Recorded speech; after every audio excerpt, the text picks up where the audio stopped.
Today I'm going to talk to you about the shift from the World Wide Web to the World Wide Live.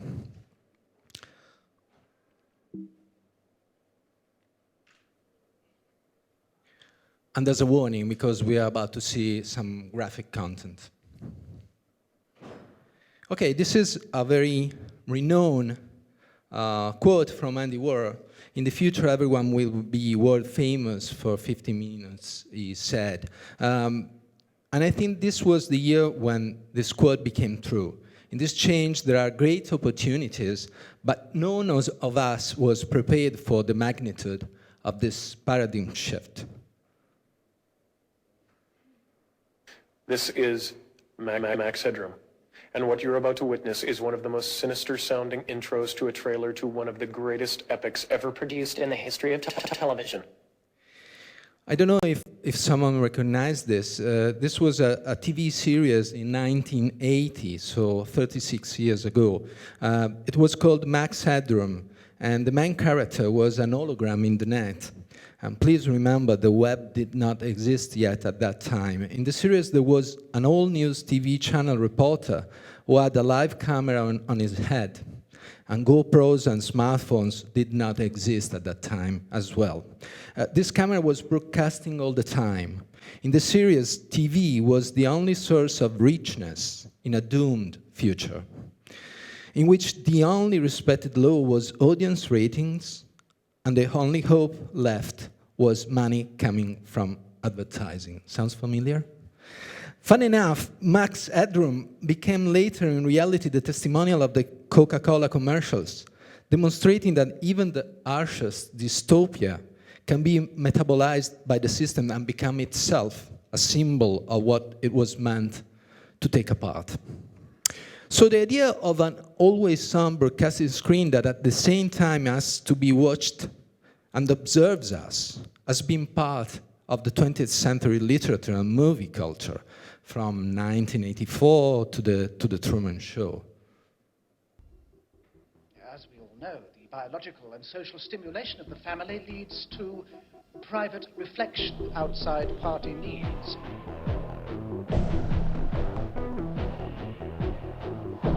This is footage from 1984. You're thoughtful. Unorthodox loyalties which can only lead to thought crime.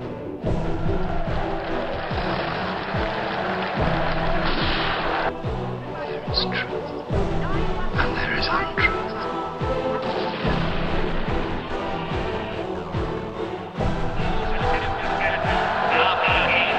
You see the screen that observes everybody all the time.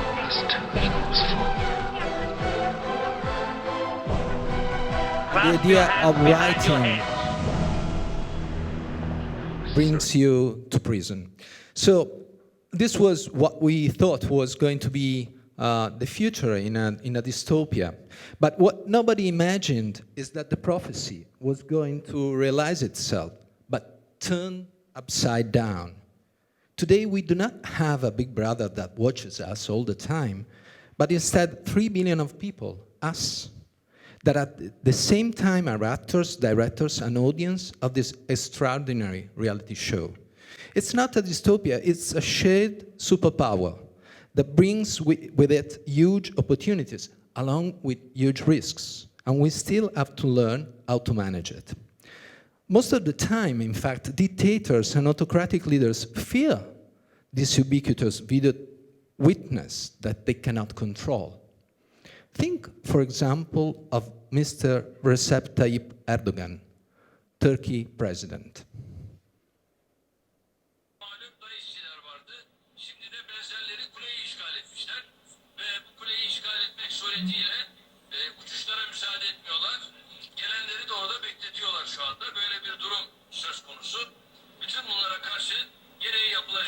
Yargı şu anda zaten gerekli adımları atmış vaziyettedir. Emniyet teşkilatımızın içerisinde So he did whatever he could to block the internet and the over-the-tops until he was in power. But suddenly, on the night of July 15th, there was attempted coup in his country. And he did not hesitate to go live himself through a FaceTime call on a smartphone, to try to regain power. Power likes live only when it is losing power. In a totally different context, let's change the scene. It's not so dramatic. But think for a moment to the Five Stars movement in Italy. As soon as it gained some power, suddenly, it was not so much fond of live streaming anymore. So live disconcerts us, forces us to rethink the way we relate to the world. The live revolution is made possible, of course, by the crossroad of two huge phenomena. The diffusion of always-on connected smartphone, more than 1.5 billion devices sold only last year on one side, and the video explosion on the other. 55% of internet traffic in 2016, according to Cisco, will be represented by video traffic, 55%, more than a half. And 92% of smartphone users, so all of us, has shared or share video. It's not a dystopia, but it is indeed a tectonic change, one that a couple of weeks ago made a C-level figure of one of the biggest global Silicon Valley companies tell me, believe me, my friend, do not bet against videos. Do not bet against people's eyes. So at first there was YouTube. Then came an app called Meerkat. Then Vine, that is going probably to be folded in a short time. And then Periscope. And finally, a few months ago, Facebook Live. So at that time, 1.7 billion people were able to go live, and many of them, in fact, did. Many others are using Instagram stories and Snapchat. So this is our TV, this is the culture of our time. At first, Facebook Live was reserved to celebrities, then it was open to everybody, and soon came live coverage from our friends, jokes, parties, whatever. And then something unexpected happened. Every day, there are many Afro-Americans mistreated or killed by the authorities and the police in the US. We all know this. And Ta-Nehisi Coates has written beautiful pages on the body of Afro-Americans. But then, from Minneapolis, one night in July, arrives this live video. Police asked the documents to a driver, the 32 Philando Castile, and in the passenger seat sits his girlfriend, Diamond Reynolds. With them, there's also a daughter, 4 years old. Castile explained to the officer to be the owner of a weapon lawfully detained and puts his hand in his pocket for his wallet and the driving license. Then, one of the officers opens fire. 1, 2, 3, 4 times, mortally wounding him. Stay with me. We got pulled over for a busted tail light in the back. And the police just, he's covered. They killed my boyfriend. He's licensed, he's licensed to carry. He was trying to get out his ID and his wallet out his pocket, and he let the officer know that he had a firearm and he was reaching for his wallet, and the officer just shot him in his arm. We're waiting for a back. I will, sir. No worries. I will. So you can see the officer is still there, and she's broadcasting live, worldwide live. I told him not to reach for it. I told him to get his hand out. You told him to get his ID, sir, and his driver's license. Oh my God, please don't tell me he's dead. Please don't tell me my boyfriend just went like that. Keep your hands where they are, please. Yes, I will, sir. I'll keep my hands where they are. On the back seat, there's the 4-year-old daughter. Please don't tell me this, Lord. Please, Jesus, don't tell me that he's gone. Please don't tell me that he's gone. Please, officer, don't tell me that you just did this to him. You shot 4 bullets into him, sir. He was just getting his license and registration, sir. Get the female passenger out. Man, exit the car right now with your hands up. Let me see your hands. Exit now. Keep them up. Keep them up. Face Where's my away daughter? from me. You got my daughter? Face away from me and walk backwards. She asks, where's my daughter? Backwards towards me. Keep walking. Keep walking. Keep walking. Keep walking. Get on your knees. Get on your knees.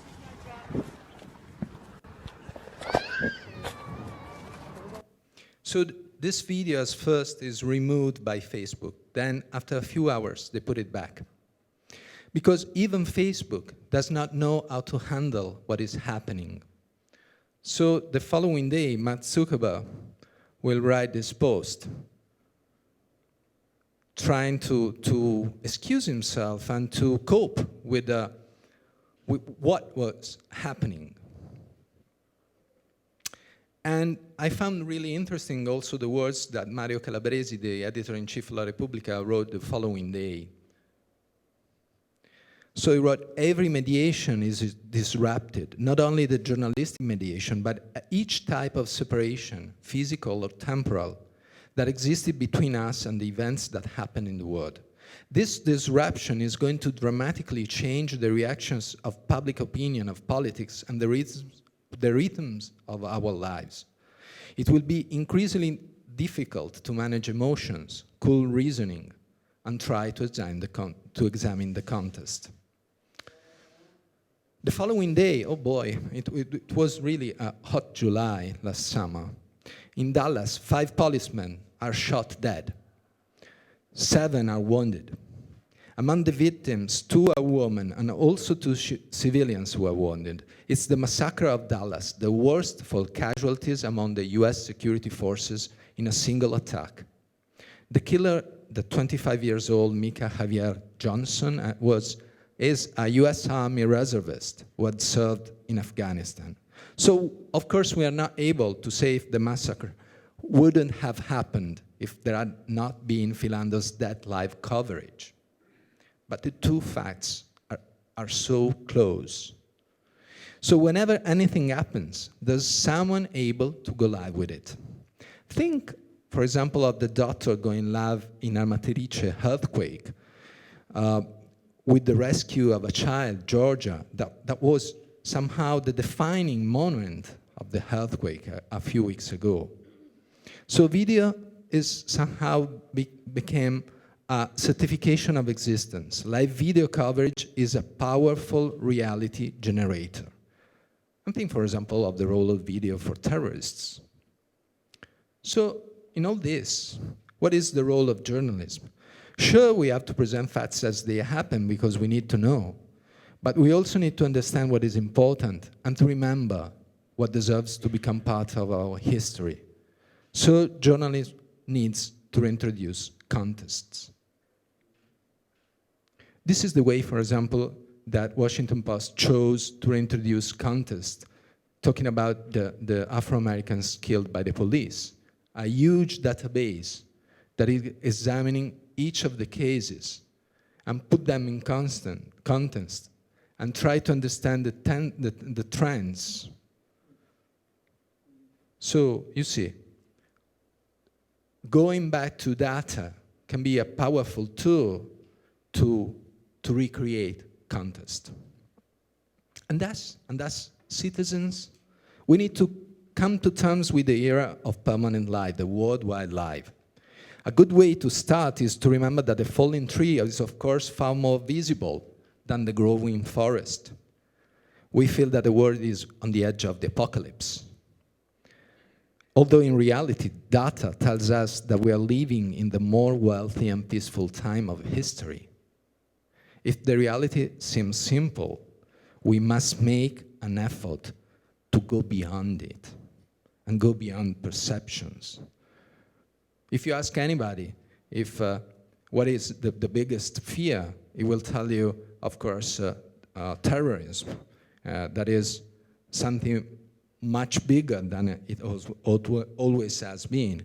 Now, you can see from this chart that terrorism in Western Europe was far more bigger in the 70s and in the 80s than it is now. But who remembers these data when we see the Bataclan live broadcasted? And these are the people killed by terrorist attacks in Western Europe from the 1970 to 2016. Again, Look what was happening in the 70s, in the 80s. I was a kid in a town where I missed the bus one morning, and I was in the middle of a terroristic attack with 2 people killed. So, recreate the context. Go beyond perceptions. So, we will need to go beyond the suspension of credibility produced by live video more and more as the Internet of Things grow. Because this is going to grow. Think about dashboard cameras on cars. Think about CCTVs, circuits. Think about sensors. So we're going to be submerged by live video. And what about storytelling? I think that there's another interesting thing happening. Non-fiction and docufiction are already influenced by the age of permanent live. New forms of storytelling are emerging, new languages aimed for a generation that do not inform itself anymore through newspapers or TV. These non-fictions are often user-generated, are often vertical, to be seen and watched on smartphones. And I want to show you a couple of examples. The one is about migrants. Oh no, this is another one.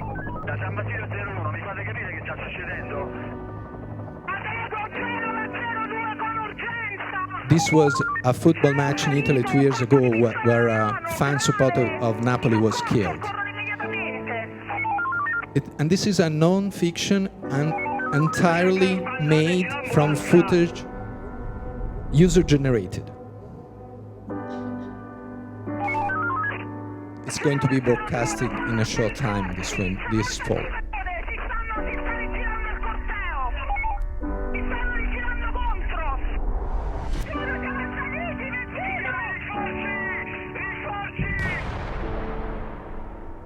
So you see, no voiceover, just the audio of that day.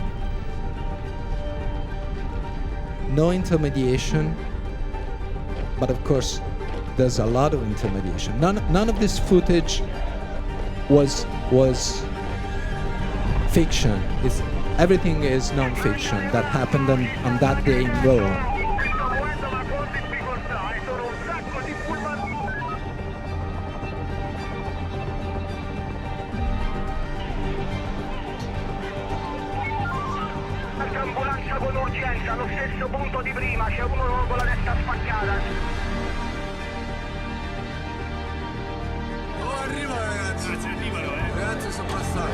This is the bus of the fan supporter of the other team.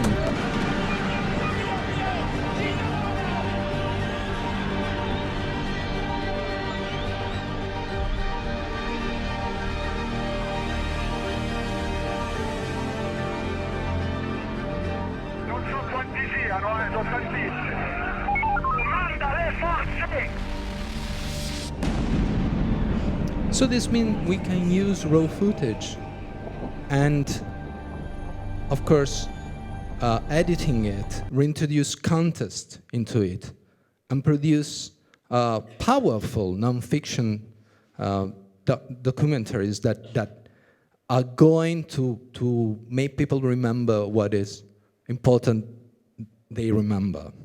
I want to show you another example. This is a vertical web series for smartphones that is going to be released in a few weeks. And it's just a small excerpt. And it's about migrants. Think how many footage about migrants we have seen. A lot. But nobody never showed us the subjective view of people who are coming to our country. So this was made mainly by 2 kinds of footage. One is undersea footage, and the second one is footage that was in the smartphones of the migrants.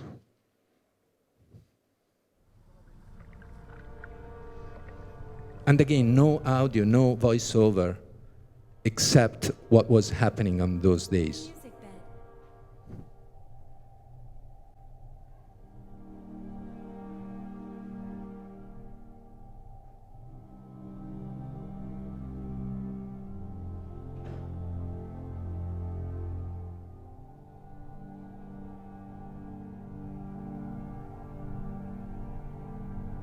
The music bed.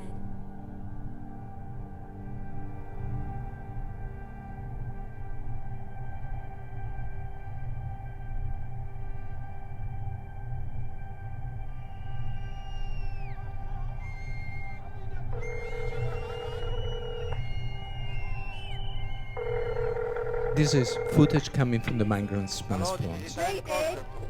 Mayday. Yeah. We are saying we are the boat fishing. They are help us.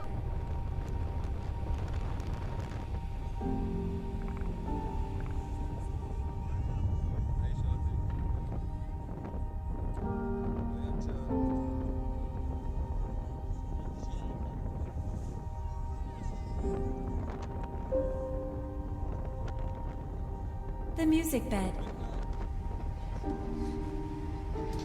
This is why I don't think that what is happening is the elites co-opting the opposition. This is a powerful thing.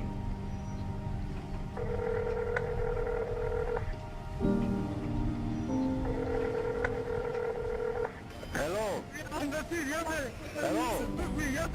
Hello, I'm with you. Hello. So what is your position this moment? Hello? We need your help, please. We need your help.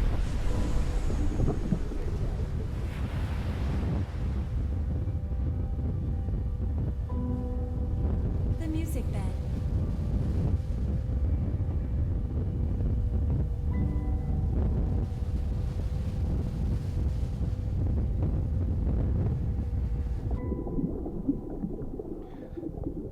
So journalists are somehow going to become more and more VJs. On one side, we have to pull out contest. On the other side, we have to become more and more VJs of user-generated footage. Where is the mediation, the contest? In choices, in editing, in the story you build. In our capability not only to show citizens what they need to know, what we all need to know, but also what is relevant for us to understand and what is worthwhile to remember. We need to deliver context beyond facts and perception. Because otherwise, life might only increase the illusion of knowledge. We see what is happening, but we do not know what happened before and after. We miss the context. But life is not just a synonymous of tragedies. Do you know what is the most watched Facebook Live in Italy? Any hints? Somebody wants to try? Kittens. Not kittens, but you're almost there. Not kittens, but you're almost there. It was the Pokemon Go hunt in Piazza del Popolo in Rome that had more than 1.1 million people watching it. And the most watched ever? Any hints here? So it was the one shot by the 37-year-old mother, Candace Payne, in Texas. She decided to be famous for her 15 minutes as the Chewbacca mom. Stay patient, people. Stay patient. This is going to be worth it, I promise. Maybe not, but it's worth it to me. And I had to share with my friends on the internet webs. So here's what I'm having trouble getting it. Okay, patient. All right, we're doing good. Okay, so this is what I got. Once again, this is for me, not for Duncan, not for Cadence. I mean, I'll let them play with it. I'm not a bad mom. I'm not a jerk. But in all honesty, at the end of the day, it doesn't go in their toy box. It goes in my room. So here we go. I got to take off my glasses for it. Oh, naturally. Okay, here we go. So, yes! Now watch when my mouth actually moves.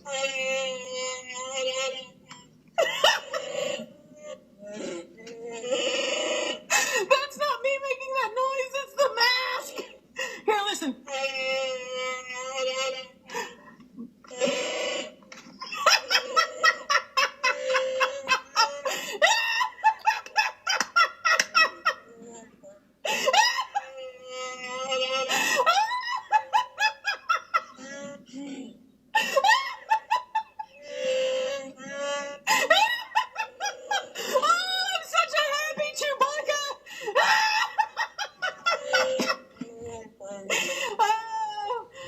So you get the idea. This is worth every penny.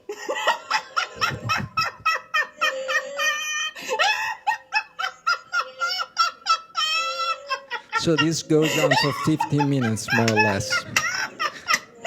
So 160 million people watched Candice laughing. Is it bad? I don't think so. Why did it happen? Because we need to be human and share our humanity. Thank you.